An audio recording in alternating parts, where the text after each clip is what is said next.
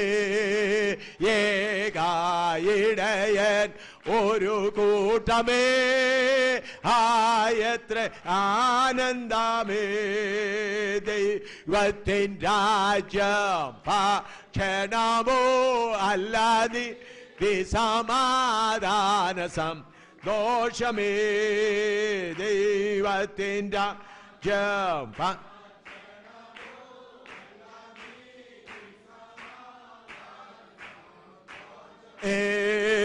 കക്ഷി വൈരാഗ്യങ്ങളൊന്നുമില്ല തർക്കസൂത്ര പിണക്കങ്ങളൊന്നുമില്ല കക്ഷി വൈരാഗ്യങ്ങളൊന്നുമില്ല തർക്കസൂത്ര പിണക്കങ്ങളൊന്നുമില്ല കൂട്ടം കൂട്ടം നിന്നു പാട്ടു പാടി പുകഴ്ത്തിടുമേ കൂട്ടം കൂട്ടം നിന്നു പാട്ടു പാടി പുകഴ്ത്തിടുമേ ഹായത്ര മോദം വർണ്ണിക്കും സ്വർഗീയ ഭാഗ്യമതേ ഹായത്ര മോദം വർണ്ണിക്കും സ്വർഗീയ ദൈവത്തിൻ രാജ്യം ഭക്ഷണമോ അല്ല നീതി സമാധാന സന്തോഷമേ ദൈവത്തിൻ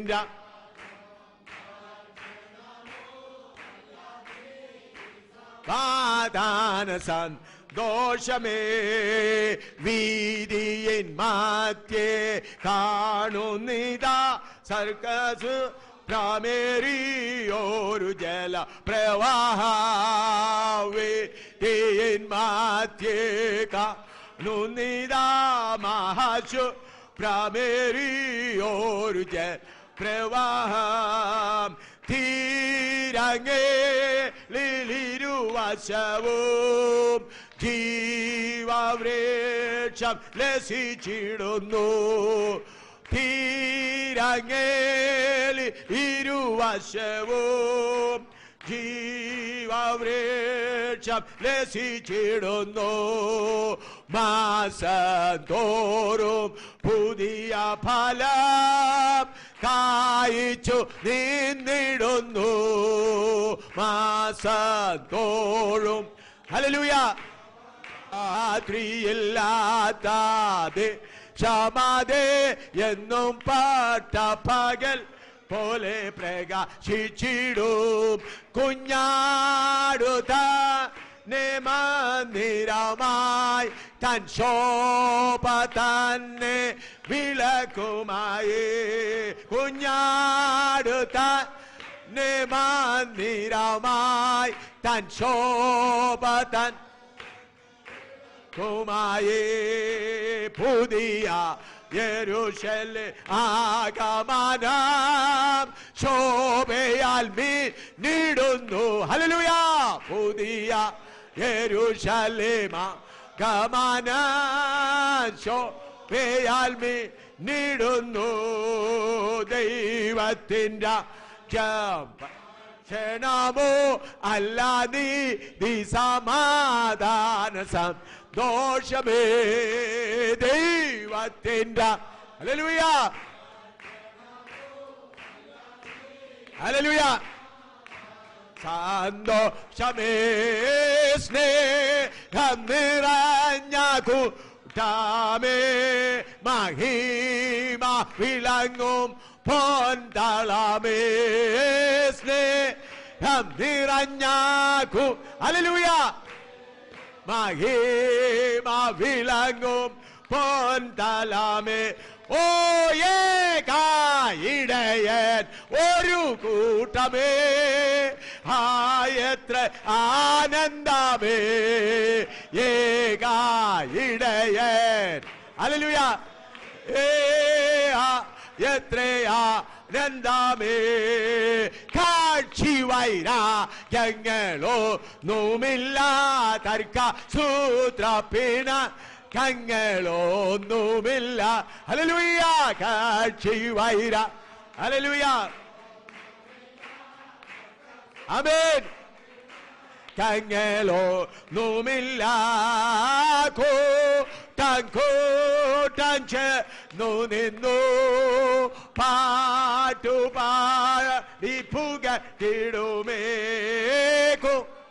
ഹല്ലേലൂയ ചേർന്നു നിന്നു പാട്ടുപാടി പുകട്ടിടുമേ എത്ര മോദം ആർ വർണ്ണിക്കും സ്വർഗീയ ഭാഗ്യമിതേ ഹല്ലേലൂയ ഹല്ലേലൂയ ആത്മാവിൽ ആരാധിക്കാം ആമേൻ ഓ ദൈവത്തിൻ രാജ്യം എല്ലാം മറന്ന് ദൈവരാജ്യത്തിൽ നമുക്ക് ആനന്ദിക്കാം വീടുകളെ മറക്കാം സ്ഥലത്തെ മറക്കാം ഹല്ലേലൂയ ഹല്ലേലൂയ ഹല്ലേലൂയ അല്പനേരം സ്ഥലം മറന്ന് നമുക്ക് ആരാധിക്കാം ദൈവത്തിന്റെ രാജ്യത്തിലെ ആരാധന ദൈവത്തിന്റെ രാജ്യത്തിലെ ആരാധന വെളിപ്പെടട്ടെ ഹല്ലേലൂയ ഹല്ലേലൂയ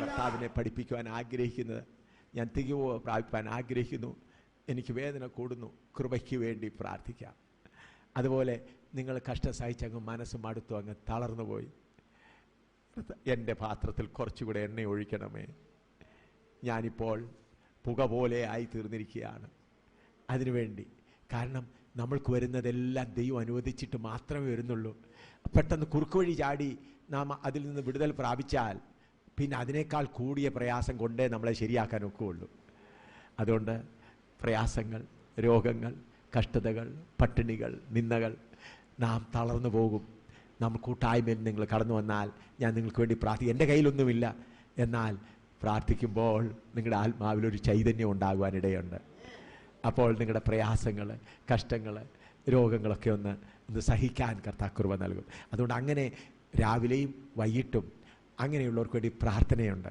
ആരെങ്കിലും കടന്നു വന്നാലും അവർക്ക് വേണ്ടി പ്രാർത്ഥിക്കുന്നതായിരിക്കും അതുകൂടാതെ രാവിലെ 10 മണിക്ക് വീണ്ടും ക്ലാസ് ഉണ്ടായിരിക്കും വൈകിട്ട് ഇതേ സമയത്ത് തന്നെ 6 മണിക്ക് എല്ലാവരെയും കർത്താവിൻ്റെ നാമത്തിൽ ക്ഷണിച്ചുകൊള്ളുന്നു കർത്താവിൻ്റെ ദാസൻ വന്ന് പ്രാർത്ഥിച്ച് യോഗം അവസാനിപ്പിക്കുന്നത് ഇടയാക്കിയല്ലോ ദൈവമേ ദൈവരാജ്യം ഭക്ഷണവും പാനീയവുമല്ല നീതിയും സമാധാനവും പരിശുദ്ധാത്മാവിലെ സന്തോഷമാണല്ലോ ആ സന്തോഷം ഞങ്ങൾക്കിന്ന് അനുഭവിപ്പാൻ കൃപ നൽകിയല്ലോ കർത്താവെ ഈ പട്ടണത്തിൽ ഞങ്ങൾ ഏക ശരീരസ്ഥരായി തീരണം അതിനായിട്ട് ഞങ്ങൾ പ്രാർത്ഥിക്കുന്നു കർത്താവെ എല്ലാ ഭിന്നതകളും നീങ്ങിപ്പോകണം കർത്താവെ പരസ്പരം പോര് വിളിക്കുന്ന അനുഭവങ്ങൾ ഒക്കെ ദൈവമേ ഞങ്ങളിൽ നിന്ന് ഇല്ലാതാകണം കർത്താവെ ഞങ്ങളുടെ സ്വയമെല്ലാം കത്തിച്ചാമ്പലായി തീരണം യേശുവേ അങ്ങയുടെ സ്വഭാവത്തിലേക്ക് ദൈവമേ ഞങ്ങളെ അങ്ങ് കൊണ്ടുവരണമേ അവിടുത്തെ പദ്ധതി ഞങ്ങൾ ഈ ദിവസങ്ങൾ മനസ്സിലാക്കുവാൻ കർത്താവെ കൃപ തരണമേ കർത്താവ് ഇന്ന് രാത്രി ഒത്തിരി അനുഭവങ്ങളിലൂടെ പരിശുദ്ധാത്മാവ് ഞങ്ങളെ കൊണ്ടുപോയി ദൈവമേ നിന്റെ ദാസനെ ഞങ്ങളുടെ പദ്ധതിയിലേക്ക് അയച്ചു അതിനാൽ സ്തോത്രം ഈ പ്രാരംഭ രാത്രിയിൽ തന്നെ പരിശുദ്ധാത്മാവ് ചില ക്രിയകൾ ഇവിടെ ചെയ്തു കഴിഞ്ഞിരിക്കുന്നതിനാൽ സ്തോത്രം കർത്താവെ ഈ ദിവസങ്ങളിലെ ക്ലാസ് കൊണ്ട് ഞങ്ങളുടെ പട്ടണം കർത്താവെ അനുഗ്രഹിക്കപ്പെടണം ഇവിടെയുള്ള സഭകൾ അനുഗ്രഹിക്കപ്പെടണം കർത്താവെ അതിനുവേണ്ടി ഞങ്ങൾ പ്രാർത്ഥിക്കുന്നു ഞങ്ങൾ കേട്ടതുപോലെ ഞങ്ങൾ തമ്മിൽ സ്നേഹിക്കുമ്പോൾ ഞങ്ങൾ അവിടുത്തെ ശിഷ്യരെന്ന് ലോകം അറിയും ആകയാൽ ആ സ്നേഹം ഞങ്ങളിലേക്ക് പകരണമേ എന്ന് ഞങ്ങൾ അങ്ങയോട് പ്രാർത്ഥിക്കുന്നു. കർത്താവെ, അവിടുത്തെ ഭവനത്തിൽ ഞങ്ങൾ ദൈവമേ ജനിച്ചിരിക്കാൻ സ്തോത്രം. ആ കെടുന്ന ബീജത്താലല്ല, കെടാത്തതിനാൽ ജീവനുള്ളതും നിലനിൽക്കുന്നതും ആ ദൈവജനത്താൽ തന്നെ ഞങ്ങൾ വീണ്ടും ജനിച്ചല്ലോ ദൈവമേ. അതോർത്ത് ഞങ്ങൾ സ്തോത്രം ചെയ്യുന്നു. ഞങ്ങൾക്ക് നൽകിയ പദവികൾക്കായി ഞങ്ങൾ സ്തോത്രം ചെയ്യുന്നു. ഞങ്ങൾ കേട്ടതുപോലെ ദൂതസഞ്ചയം കാവലായി ഞങ്ങൾക്കുള്ളതിനാൽ സ്തോത്രം. ദൂതന്മാരെ ശ്രേഷ്ഠമേറിയ പദവിയിലേക്ക് ഞങ്ങൾ ഉയർത്തിയതോർത്ത് ഞങ്ങൾ സ്തോത്രം ചെയ്യുന്നു. കർത്താവേ, നന്ദിയോട് സ്തോത്രം. ഇന്ന് രാത്രി കടന്നു വന്ന എല്ലാ മക്കളെയും അനുഗ്രഹത്തോടെ അയക്കണമേ. ഞങ്ങളുടെ ദാസനെ വീണ്ടും അവിടെ ദിവസങ്ങളിൽ ശക്തിയായി ഉപയോഗിക്കണമേ കർത്താവേ. ദൈവമേ, സ്തോത്രം സ്തോത്രം സ്തോത്രം. ഈ ദിവസങ്ങളിൽ ഒരുമിച്ച് ഞങ്ങളായിരിക്കുന്നത് ഏറ്റവും അനുഗ്രഹമാക്കി മാറ്റണമേ. അടുത്ത ദിവസങ്ങളിലൊക്കെയും വചനം പഠിക്കുവാൻ ദാഹത്തോടെ കടന്നു വരേണ്ടതിനായിട്ട് പ്രാർത്ഥിക്കുന്നു. ആമേൻ. അനുഗ്രഹത്തോടെ സമാധാനത്തോടെ ഇപ്പോൾ ഞങ്ങളെ അയക്കണമേ. സർവ്വബഹുമാനവും മഹത്വവും സ്തുതിയും പുകഴ്ചയും അങ്ങേക്ക് അർപ്പിക്കുന്നു, യേശുവിൻ്റെ നാമത്തിൽ. ആമേൻ. നമ്മുടെ കർത്താവായ യേശു ക്രിസ്തുവിൻ്റെ കൃപയും പിതാവാം ദൈവത്തിൻ്റെ സ്നേഹവും നമ്മെ ആശ്വസിപ്പിച്ച് വഴി നടത്തുന്ന പരിശുദ്ധാത്മാവിൻ്റെ നിരന്തരമായ സഹവാസം കൂട്ടായ്മയും നമ്മോട് ഏവരോട് കൂടെയും എല്ലാ വിശുദ്ധന്മാരോട് കൂടെയും യേശു കർത്താവിൻ്റെ വരൂരെയും കാക്കുമാറാകട്ടെ. ആമേൻ. കർത്താവായ യേശു മുഖാന്തരം നമുക്ക് ജയം നൽകിയ ദൈവത്തിന് സ്തോത്രം ചെയ്യാം. ഹല്ലേലൂയ, ഹല്ലേലൂയ, ഹല്ലേലൂയ. ആമേൻ. കർത്താവേ, ആമേൻ.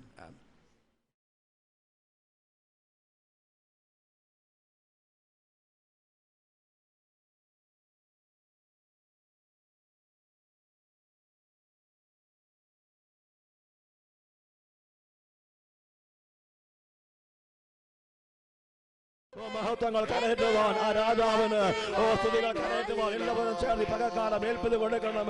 എല്ലാ പ്രിയനാമെ ചേർന്ന് തൂക്കുവാൻ ഇടയായി തീരുമാനാകട്ടെ. എല്ലാവരും സ്തോത്രം പറയുവാൻ ഏൽപ്പിത് കൊടുക്കാം. ഹല്ലേലൂയ. ഈ നല്ല പ്രഭാതത്തിൽ കർത്താവിനെ പാതാന്തികെ ചേർന്ന് വരുമ്പോൾ അത് മൗനമായിരിക്കുവാൻ സംഗതി വരരുത്. ആ നാമത്തെ ഉയർത്തി പാടുവാനായി, ആ നാമത്തെ ആരാധിക്കുവാൻ, ഹല്ലേലൂയ, അതേ സ്തുതികൾ കരയറ്റുവാൻ, പുകഴ്ചകൾ കരയറ്റുവാൻ, ഹല്ലേലൂയ. നമുക്ക് ഒരുമിച്ച് പകക്കാലം ഏൽപ്പിത് കൊടുക്കാം. ഹല്ലേലൂയ. ആ ഈ പകക്കാലം എല്ലാവരും ചേർന്ന് ഹല്ലേലൂയ. We worship you, Lord. നന്ദിയോടുകൂടെ സ്തുതിക്കുകയാണ്. അത് രാജാതി രാജാവ്, കർത്താതി കർത്താവ്, വീണ്ടെടുപ്പിന്റെ ദൈവത്തിന് സ്തുതിക്കുകയാണ് പിതാവ്. ഹല്ലേലൂയ, ഹല്ലേലൂയ. ആമേൻ. Praise the Lord. നന്ദിയോടുകൂടെ സ്തുതിക്കുകയാണ്, നന്ദിയോടുകൂടെ വാഴ്ത്തി പാടുകയാണ്. ആരാധന ദൈവത്തിന് സ്തുതിക്കുകയാണ് പിതാവ്. എന്ന് പകക്കാലം എല്ലാ ആരാധനകൾക്കും എല്ലാ സ്തുതികൾക്കും യോഗ്യനായ തമ്പുരാനെ സ്തുതിക്കുകയാണ്. Hallelujah, hallelujah. എന്ന് പകക്കാലം ആരാധന ആലയത്തിൽ പിതാവ് ആത്മാവിന്റെ വലിയൊരൊഴുക്കങ്ങ് അയച്ചിരിക്കുകയാണ്. നന്ദി പറയുകയാണ്, നന്ദി പറയുകയാണ്. അപ്പാ, നന്ദിയോടെ ഞങ്ങൾ സ്തുതിക്കുകയാണ്. അത് പിതാവിന് നീണ്ടാകുമ്പോൾ പിതാവ് സമ്പൂർണ്ണമായിട്ട് ഞങ്ങൾ സമർപ്പിക്കുകയാണ്. എല്ലാവരും ചേർന്ന് തുതിക്കട്ടെ, എല്ലാവരും ആരാധിക്കട്ടെ, എല്ലാ ഹൃദയങ്ങളും ഏകാഗ്രമാകട്ടെ.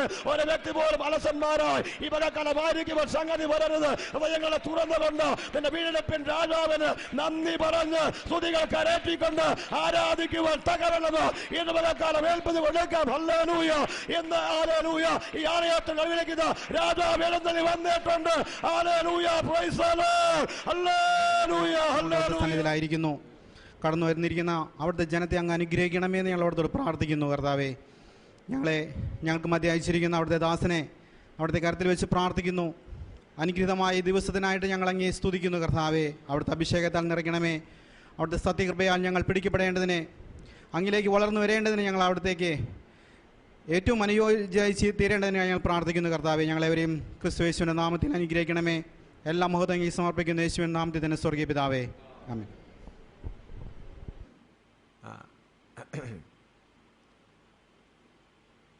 2 കൊരിന്ത്യർ 4:16, 2 Corinthians 4:16, 2 Corinthians 4:16 വായിച്ചാൽ 2 Corinthians 4:16.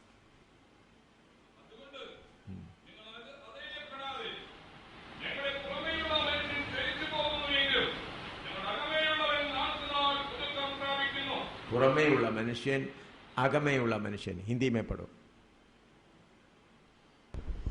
इसलिए हम हियाब नहीं छोड़ते, यद्यपि हमारा बाहरी मनुष्यत्व नष्ट भी होता जाता है, तो भी हमारा भीतरी मनुष्यत्व दिन प्रतिदिन नया होता जाता है. ബാഹരി മനുഷ്യത്വ, ഭീതരി മനുഷ്യത്വ. പ്രാർത്ഥിക്കാം. കർത്താവെ, ഇന്ന് വീണ്ടും നിന്റെ സന്നിധിയിൽ കടന്നു വരുവാൻ ഞങ്ങൾക്ക് കൃപയ്ക്കായി സ്തോത്രം. നിൻ്റെ വചനം പഠിക്കുവാൻ നീ ഞങ്ങൾക്ക് തന്ന കൃപയ്ക്കായി സ്തോത്രം. കർത്താവേ, പരിശുദ്ധാത്മാവാകുന്ന ദൈവമേ, നീയാണ് ഞങ്ങളുടെ അധ്യാപകൻ. ഇന്ന് പകൽക്കാലം ഞങ്ങളെ പഠിപ്പിക്കണമേ. നിൻ്റെ ദൈവത്തിൻ്റെ വചനം അതുപോലെ മനസ്സിലാക്കുവാൻ പരിശുദ്ധാത്മാവുന്ന ദൈവമേ ഞങ്ങൾക്ക് കൃപ നൽകണമേ. യേശുവിൻ്റെ വിലയേറിയ നാമത്തിൽ തന്നെ ആമേൻ. ഇന്നലെ ഞാൻ നിങ്ങളോട് പറഞ്ഞപ്പോൾ ദൈവത്തിൻ്റെ പ്ലാനെക്കുറിച്ച് ഓർപ്പിച്ചു. നമ്മെ തൻ്റെ സ്വരൂപത്തിലും സാദൃശ്യത്തിലും സൃഷ്ടിച്ചത് പുതിയ ഭൂമിയിൽ, പുതിയ ആകാശത്തിൽ, പുതിയ യെരൂശലേമിൽ ദൈവവുമായി ഒരുമിച്ച് വാഴുവാൻ, അവനെപ്പോലെ ആയിത്തീർന്നിട്ട് ഒരുമിച്ച് വാഴുവാനുള്ളതായ ദൈവത്തിൻ്റെ പ്രത്യേക പ്രോഗ്രാം ഉണ്ട്. ആ പ്രോഗ്രാം ഇതുവരെ ആരംഭിച്ചില്ല. അതിൻ്റെ ഒരു തയ്യാറെടുപ്പ് മാത്രമാണ് ഇപ്പോൾ നടന്നുകൊണ്ടിരിക്കുന്നതെന്ന് ഇന്നലെ ഞാൻ പറയുവാനിടയായി. മനുഷ്യൻ വീണതിന് ശേഷം, ആദാം പാപത്തിൽ വീണതിൻ്റെ ശേഷം മനുഷ്യരെ വീണ്ടും ഉദ്ധരിക്കുവാനായി കർത്താവായ യേശു ക്രിസ്തു ഈ ഭൂമിയിലേക്ക് കടന്നു വന്നു. അതിനുശേഷം ക്രൂശിൽ തൻ്റെ രക്തം ചിന്തി നമ്മുടെ പാപങ്ങൾക്ക് ശുദ്ധീകരണം വരുത്തിയതോടുകൂടെ അവൻ്റെ കുടുംബത്തിൽ ജനിക്കുവാൻ നമുക്ക് ഭാഗ്യം നൽകി. അവൻ്റെ വചനമാകുന്ന വിത്ത് നമ്മിൽ വന്നിട്ട് കുടുംബത്തിൽ ജനിക്കുക, അതുകൂടാതെ മക്കളാകുവാനുള്ള അവകാശം അവൻ നൽകി. അതുപോലെ ഏക ശരീരസ്ഥരാകുവാനുള്ള അവകാശവും നമുക്ക് നൽകി. അതിനോട് ചേർന്നുള്ളതാണ് 2 കൊരിന്ത്യർ 4:16 പറയുന്ന പുറമേയുള്ള മനുഷ്യൻ, അകമേയുള്ള മനുഷ്യൻ. वचन में हमने पिछले दिन में जो सोचा उसके आगे उसी विषय के साथ साथ में है 2 कोरिन्थियों 4:16 बाहरी मनुष्यत्व और भीतरी मनुष्यत्व. परमेश्वर का संतान होने के लिए प्रभु ने कृपा दिया. उनके साथ एक ही शरीर में अंग होने के लिए भी उन्होंने हमको सौभाग्य दिया. लेकिन उस विषय को और थोड़ा गहराई से समझने के लिए बाहरी मनुष्यत्व और भीतरी मनुष्यत्व, इसके बारे में हम थोड़ा सा आज और ज़्यादा सोचेंगे. അപ്പോൾ അകമേയുള്ള മനുഷ്യനും പുറമേയുള്ള മനുഷ്യനും എന്നുള്ളത് നമ്മൾ നല്ലവണ്ണം മനസ്സിലാക്കണം. അകമേയുള്ള മനുഷ്യനാണ് 1 പത്രോസ് 1:21 പ്രകാരം വചനമാകുന്ന വിത്തിനാൽ, ദൈവവചനമാകുന്ന വിത്തിനാൽ ജനിക്കപ്പെട്ട അകമേയുള്ള മനുഷ്യൻ. ഈ അകമയുള്ള മനുഷ്യൻ്റെ സ്വരൂപം അവൻ എങ്ങനെയുള്ളവനാണ്? കൊലോസിയർ 3:10 भीतरी मनुष्य का स्वरूप कैसा है? കൊലോസി 3:10 उनका स्वरूप. ആ അകമയുള്ള മനുഷ്യൻ്റെ സ്വരൂപം എങ്ങനെയാണ്? വായിച്ചാട്ട് കൊലോസിയർ 3:10.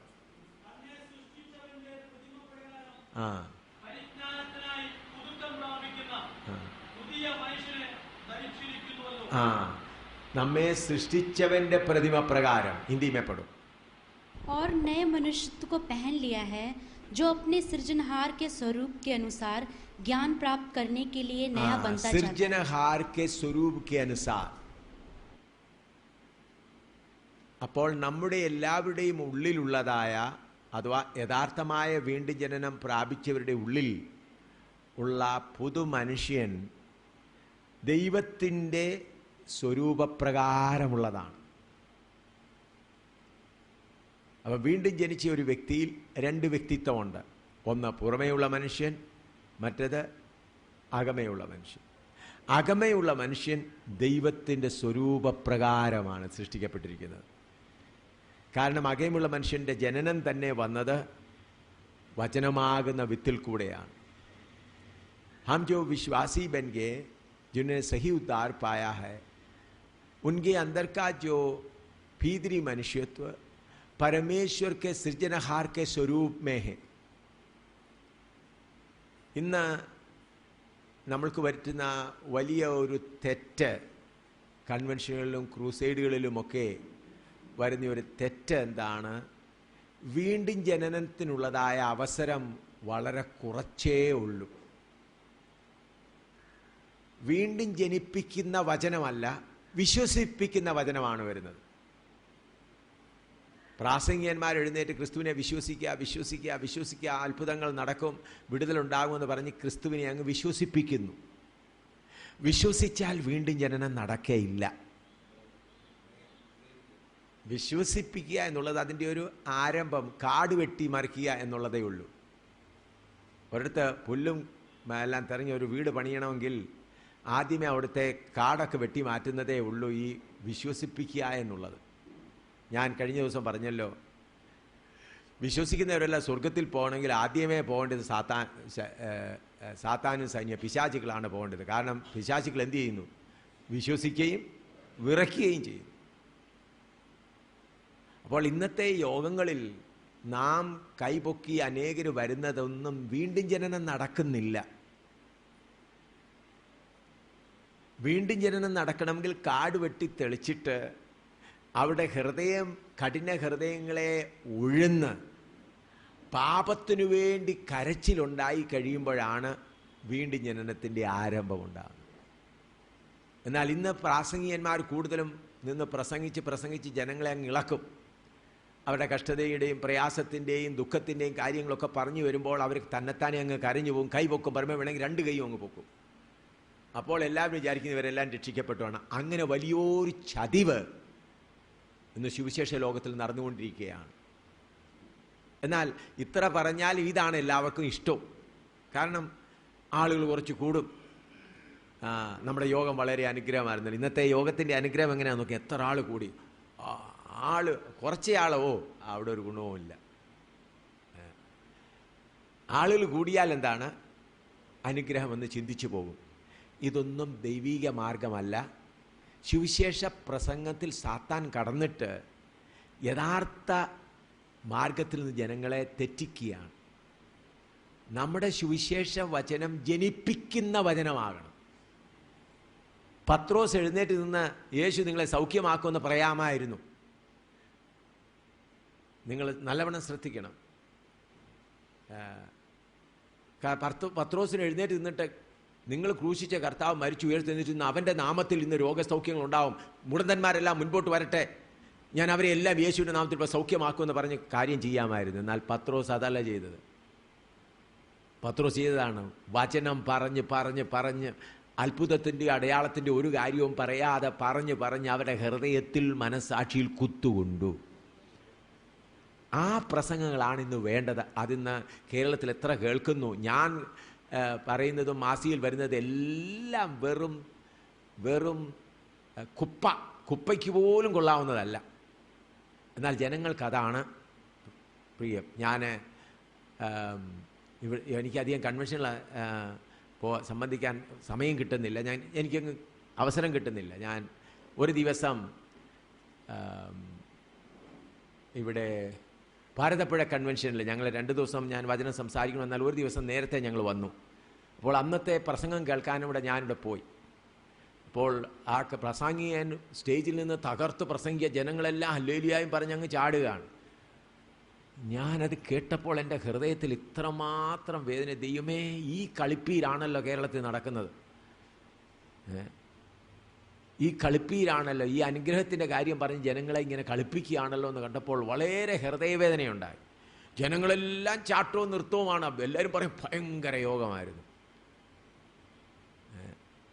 എന്താണ് കുരുടൻ എങ്ങനെയാണ് നടന്നത്, അതുപോലെ നീ വിശ്വസിച്ചാൽ നിൻ്റെ കാര്യം നടക്കും. വിശ്വസിക്കാൻ നിൻ്റെ കാര്യം നടക്കും. നിന്നെ ദൈവം അനുഗ്രഹിക്കും. പാപബോധം വരുത്തുന്ന ഒരു വചനം പോലും ഇല്ലായിരുന്നു. പാപബോധം വരുത്തുന്ന ഒരു വചനം പോലും ഇല്ലായിരുന്നു. പാപത്തെ തൊടുന്ന ഒരു വചനവും പോലും ഇല്ലായിരുന്നു. ഞാൻ വളരെ വളരെ ദുഃഖിതനായി. അപ്പോൾ അവർ പറയുന്നു ഇന്നത്തെ, ഞാൻ ചോദിച്ചു ഇന്നത്തെ യോഗം എങ്ങനെയാണെന്ന്. ചില കർത്താവിന് കണ്ടോ എത്ര തകർപ്പനാരെന്നറിയാമോ.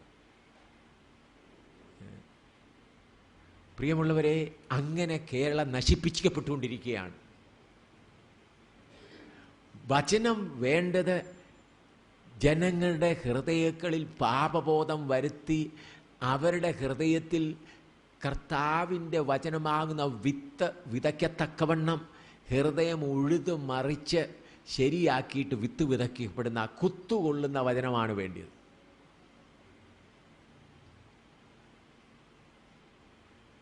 ഇന്നതുകൊണ്ട് നമ്മൾ നടക്കുന്ന പറയുന്ന കൺവെൻഷനുകളിലൊന്നും ആത്മാക്കൾ ജനിക്കുന്നു എന്ന് പറഞ്ഞാൽ എനിക്ക് വിശ്വസിക്കാൻ പ്രയാസമായിരിക്കും.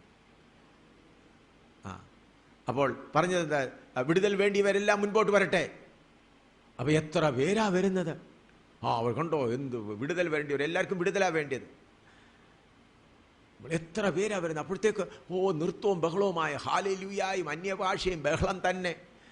അവിടുത്തെ ഡ്രം അടിക്കാൻ തുടങ്ങുന്നു, ഡ്രം അടിച്ച് ഇലക്ട്രോണിക്കിൽ സ്പീഡ് കൂട്ടുന്നു, ആളുകൾ ഡ്രം തങ്ങ അന്യഭാഷ തന്നെ, ബഹളമേ ബഹളമാണ്. എല്ലാം ദുഷ്ടാത്മാവ്, പരിശുദ്ധാത്മാവല്ല. അങ്ങനെയുള്ള സ്ഥലത്തൊന്നും പരിശുദ്ധാത്മാവ് പ്രവർത്തിക്കുന്നില്ല, വേറൊരാത്മാവാണ് പ്രവർത്തിക്കുന്നത്. പരിശുദ്ധാത്മാവ് അങ്ങനെയുള്ള സ്ഥലത്ത് പ്രവർത്തിക്കുന്നില്ല. പരിശുദ്ധാത്മാവ് ഈ ഡ്രം സെറ്റ് അടിക്കുന്നുണ്ടെങ്കിൽ ഇളകുന്നതല്ല പരിശുദ്ധാത്മാവ്,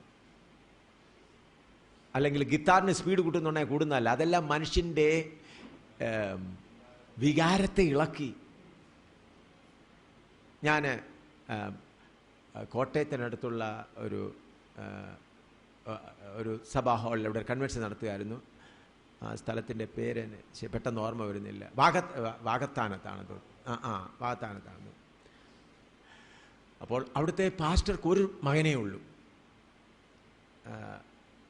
അപ്പോൾ ഞാനവിടെ സുവിശേഷം പ്രസംഗിച്ചു കഴിഞ്ഞപ്പോൾ സ്നാനപ്പെടാൻ ഉള്ളപ്പോൾ ആ മകനൂടെ സ്നാനപ്പെടാൻ തീരുമാനിച്ചു. ഞായറാഴ്ച അത് സ്നാനത്തിനുള്ളവരെല്ലാവരും ഞാനതിന് ക്ലാസ് എടുക്കുക. 10-18 പേര് സ്നാനപ്പെടാനുണ്ട്. അപ്പം പാസ്റ്ററുടെ മകനും സ്നാനപ്പെടാൻ. അപ്പോൾ എനിക്ക് പാസ്റ്ററുടെ മകൻ ആരാണെന്ന് എനിക്ക് അറിഞ്ഞുകൂടായിരുന്നു.